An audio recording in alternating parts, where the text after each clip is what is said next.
उम्मीद है हमारे पत्रकार साथी भी जिस तरीके से और लोगों के पीछे पड़ जाते थे, इस बार इलेक्टोरल बॉन्ड्स के पीछे पड़ करके सच्चाई जनता तक पहुंचाएंगे और बाबा साहब भीमराव अम्बेडकर जी के दिया हुआ संविधान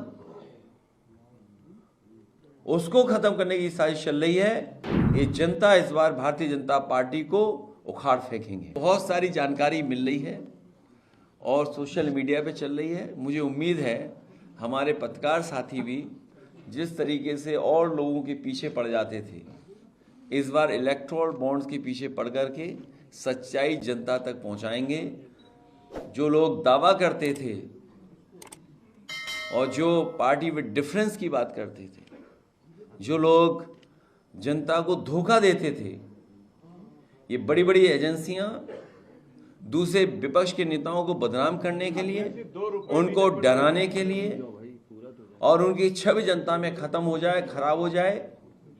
उन एजेंसियों का इस्तेमाल करते थे और वही एजेंसियों का इस्तेमाल कर रहे हैं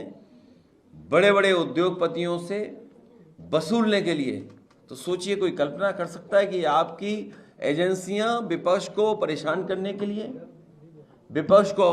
बदनाम करने के लिए और खुद के लिए इलेक्टोरल बॉन्ड लेने के लिए इस्तेमाल कर रहे हो? ऐसा दुनिया के लोकतंत्र में नहीं होता होगा।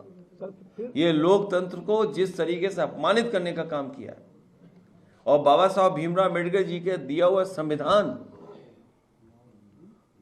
उसको खत्म करने की साजिश चल रही है। चुनाव से पहले ये जो बातें आई हैं, ये जनता इस बार भारतीय जनता पार्टी, उम्मीद है हमारे पत्रकार साथी भी जिस तरीके से और लोगों के पीछे पड़ जाते थे, इस बार इलेक्टोरल बॉन्ड्स के पीछे पड़ करके सच्चाई जनता तक पहुंचाएंगे और बाबा साहब भीमराव अम्बेडकर जी के दिया हुआ संविधान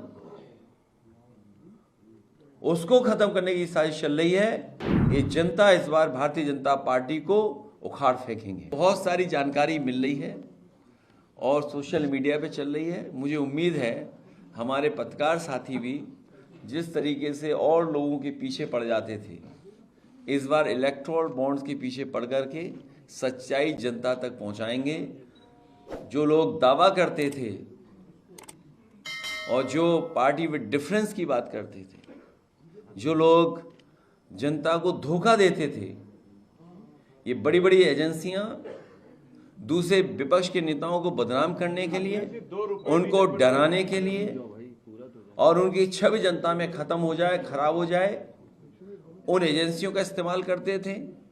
और वही एजेंसियों का इस्तेमाल कर रहे हैं बड़े बड़े उद्योगपतियों से वसूलने के लिए। तो सोचिए, कोई कल्पना कर सकता है कि आपकी एजेंसियां विपक्ष को परेशान करने के लिए, विपक्ष को बदनाम करने के लिए और खुद के लिए इलेक्टोरल बॉन्ड लेने के लिए इस्तेमाल